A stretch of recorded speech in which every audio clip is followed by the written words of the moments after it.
सो hi guys, अब मैं आपके लिए दूसरी वीडियो लेके आई हूं। अब हम कंटिन्यू करेंगे यहां से scope of the OB. First हमने दो टॉपिक ऑलरेडी यूनिट 1 के कवर कर लिए हैं। वो है एक तो meaning, definition and nature of the ओबी।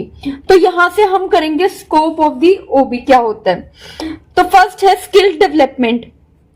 अब क्या होता है इसमें कि जैसे कि जब हम मतलब कि इंटरेक्ट करते हैं ऑर्गेनाइजेशन में, तो यहाँ पे for entering and surviving in the new age organization requires certain set of skills. जब हम एक दूसरे से इंटरेक्ट करते हैं ना, तो हमें स्किल्स की जरूरत होती है। कैसे?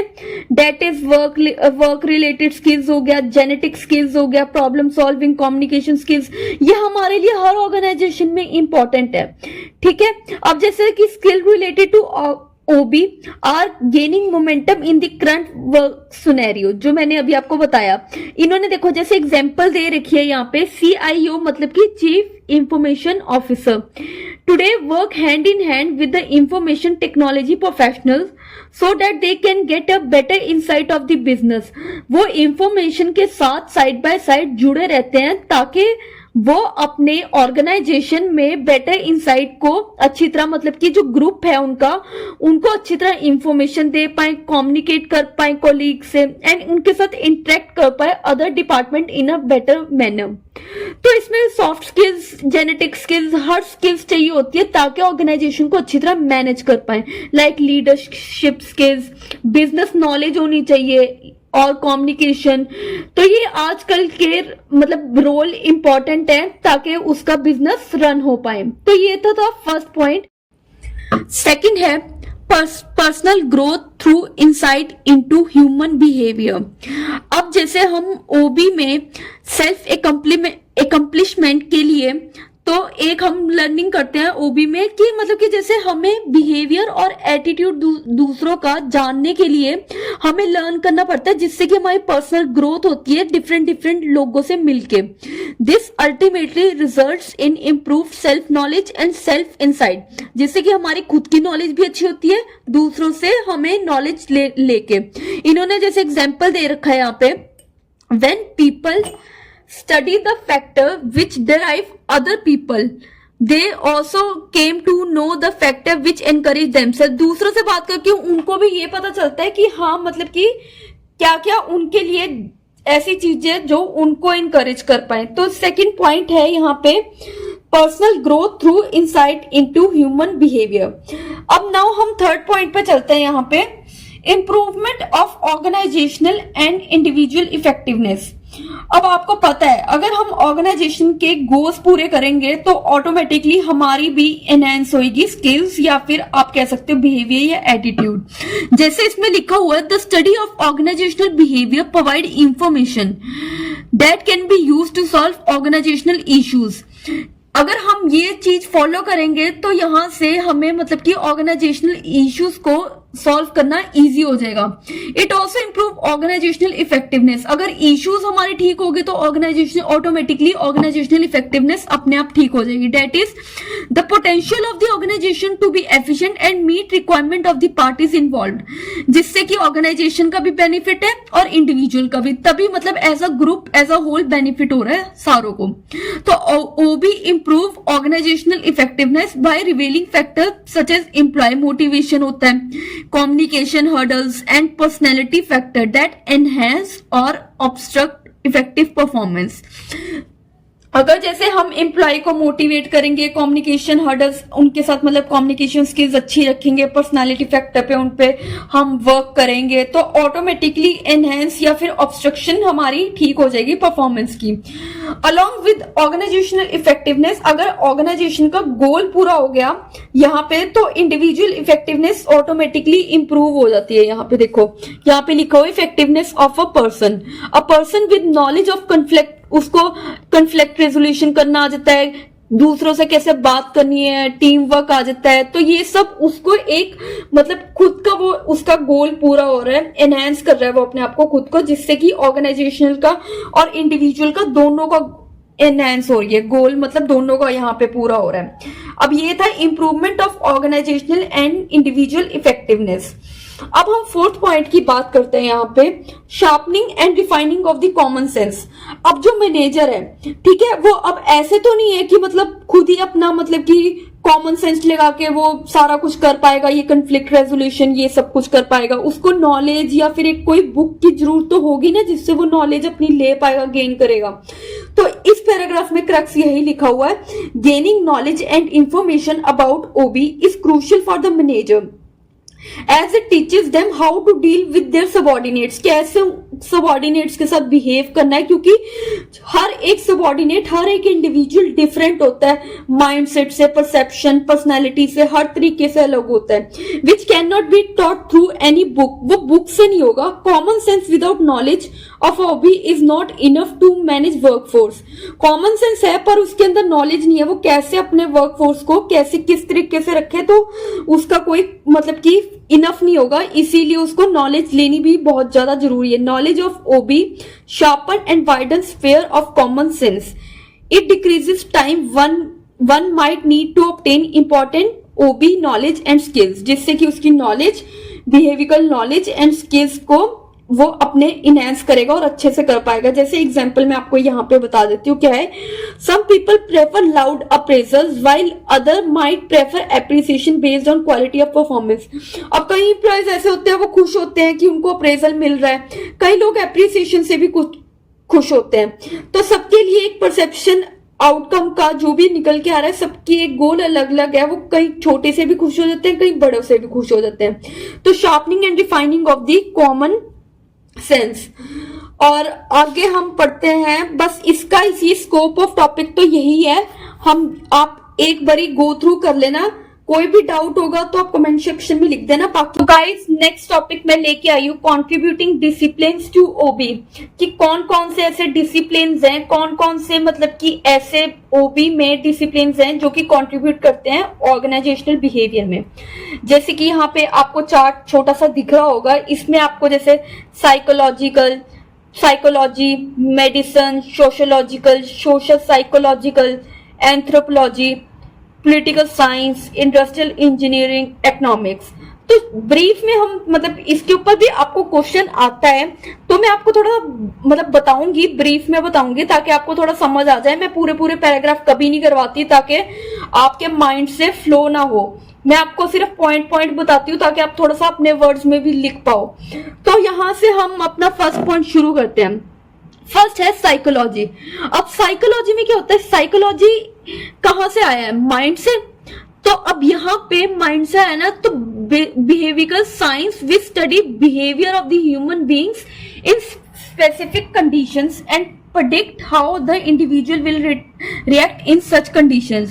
इसमें ये बताया है कि हम कैसे जो मतलब कि एम्प्लॉई है उसके माइंड को जानकर कैसी कंडीशन में वो क्या रिएक्ट कर सकता है, तो हम उसकी साइकोलॉजिकल जान के हम कुछ स्टडीज और थ्योरीज हैं जिससे कि मतलब कि इमनेस डिफरेंस किया है इन ह्यूमन बिहेवियर। जैसे theory related to leadership, motivation हो गया, individual decision making, attitude, learning, personality, performance, ये सारे मतलब जो हैं job stress and conflict resolution has been taken from the psychological itself. ठीक है, if use efficiently those theories can bring about changes in the attitude। अगर ये theories हम एम्प्लॉय के लिए इम्प्लीमेंट करेंगे तो उनके बिहेवियर में चेंज आ सकता है and include a positive approach towards the organization, जिससे कि वो पॉजिटिव होकर ऑर्गेनाइजेशन में पार्टिसिपेट करेंगे। तो फर्स्ट पॉइंट था ये साइकोलॉजिकल बिहेवियर। ठीक है, अब नेक्स्ट आता है medicine.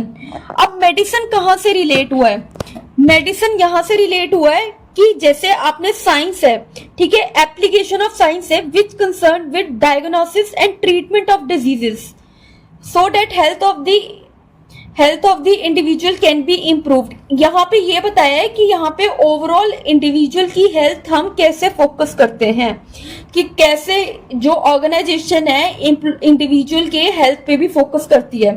It include healing of both physical as well as psychological disease of a person. जिससे कि डेवलपमेंट वेलनेस प्रोग्राम होता है lead in perspective of the commercial medicine, and those program can lead to intense focus on the employee health in the organization, जिससे कि overall development और motivate होके employee काम करता है, जिससे कि उनकी health पे भी ध्यान दिया जाता है. ठीक है, second point था ये मेडिसिन किससे है? हेल्थ से. ठीक है, थर्ड पॉइंट आता है सोशियोलॉजिकल ही हमें नाम बता रहा है, सोसाइटी से जुड़ा हुआ है, कल्चर से जुड़ा हुआ है. ठीक है, Sociological is a social science which examine the influence of culture on groups and help manager to understand. क्योंकि हर कोई एक इंडिविजुअल एक जैसा नहीं होता, सब डिफरेंट कल्चर, वैल्यूज, रिलीजन से आए होते हैं, सबकी लैंग्वेजेस होती हैं. ठीक है, तो फिर मैनेजर को ये एग्जामिन करना पड़ता है डिफरेंट कल्चर्स को कि ग्रुप पे क्या इम्पैक्ट डलता है. उनके जैसे कम्युनिकेशन अलग होते हैं, कस्टम्स, पोजीशन, अथॉरिटी, ग्रुप कैसे बिहेव करते हैं, कन्फ्लिक्ट, सबका अलग अलग तरीका होता है. ठीक है, formal organization and group decision making. तो ये होता है सोशियोलॉजिकल. ठीक है, अब ये होता है सोशल साइकोलॉजिकल. अब ये दो वर्ड से सोशियोलॉजिकल और जो हमने पीछे साइकोलॉजी पढ़ा, उन दो वर्ड को मिलके बना है ये वर्ड. ठीक है, organization are group of people with designated jobs and they play important role in developing human behaviour. तो जो ऑर्गेनाइजेशन है, ग्रुप होता है एज अ होल. ठीक है, पीपल अलग अलग जॉब्स पे होते हैं.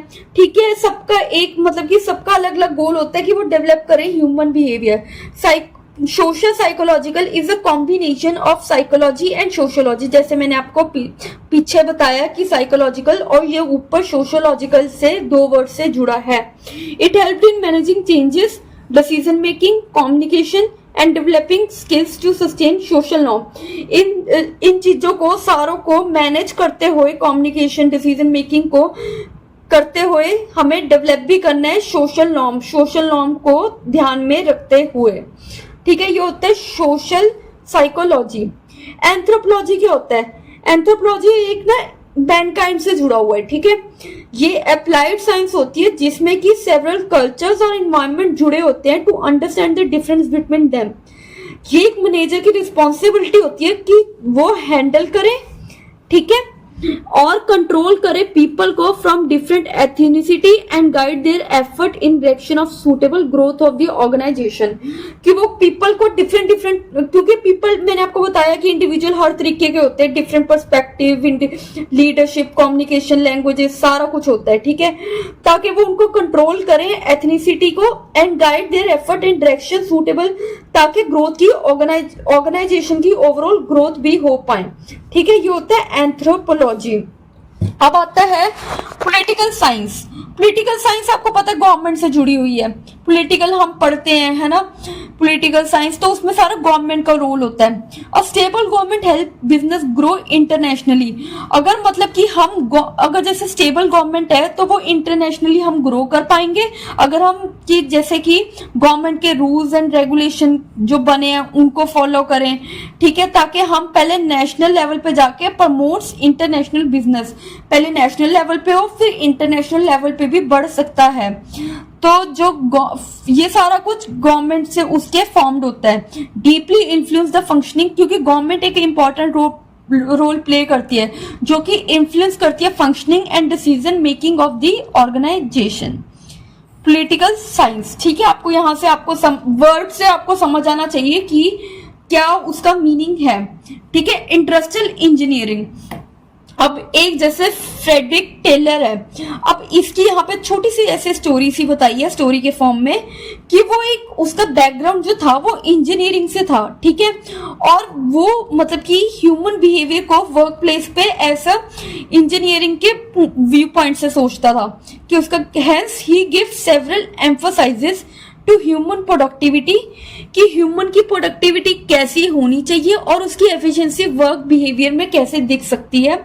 ठीक है, तो उसने बेसिकली परफॉर्मेंस स्टैंडर्ड पे फोकस किया है यहाँ पे कि organization with concept of performance standard, की performance standard that is piece rate system which was huge contributor in the growth of organization. मैं आपको छोटा सा इसमें वो बता देती हूँ, इसमें बताया नहीं हुआ तो मैं आपको ऐसे जस्ट एक एक्स्ट्रा नॉलेज गेन करने के लिए मैं आपको ये बता देती हूँ, वैसे आपने पहले पढ़ा होगा ये। पीस रेट सिस्टम क्या होता है? पीस रेट सिस्टम होता है कि ये टाइम के, जैसे हम एक कोई प्रोडक्ट बना रहे हैं, एक क्वांटिटी है, ठीक है, हम क्वांटिटी में मेजर करते हैं यहाँ इसको, ना कि टाइम से। अब सपोज मैं कम टाइम में बना रही हूँ, दूसरा ज्यादा टाइम में बना रहा है, तो यहाँ पे इसमें ये होता है कि अब मुझे अप्रेजल मिलेगी उसके लिए, ठीक है।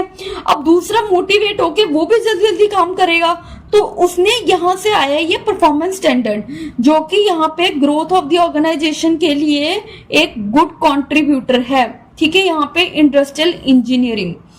Last but not the least, economics. Economics कहाँ से आया? इकोनॉमी से, ठीक है। Organizational climate is affected by economic environment as well, क्योंकि गवर्नमेंट हो गया, इंडस्ट्रियल इंजीनियरिंग हो गया, साइकोलॉजिकल, सोसाइटी से, कल्चर नॉर्म से, सबसे एक इफेक्ट होता है, ठीक है।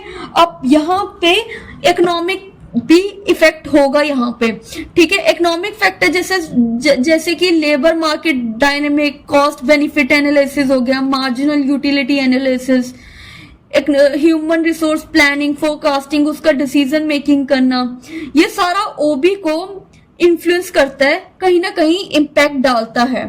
तो यहाँ पे आज हमने 2 टॉपिक करे हैं गाइस। एक तो हो गया कंट्रीब्यूटिंग डिसिप्लिन टू ओबी, ठीक है, और फिर हमने यहाँ पे पीछे भी करा स्कोप ऑफ द ओबी। तो ये एक आपको, जैसे ये है कंट्रीब्यूटिंग डिसिप्लिन टू ओबी, ये आपको शॉर्ट नोट में आ सकता है। तो आप शॉर्ट नोट के लिए छोटे छोटे पॉइंट, मतलब कि अपने वर्ड्स में आप लिख के आ सकते हो, ठीक है। बाकी मैं नेक्स्ट वीडियो आपके लिए जल्दी लेके आऊंगी। Till then, you should have a good health and subscribe my channel, like and comment if any doubt, ठीक है। Thank you guys.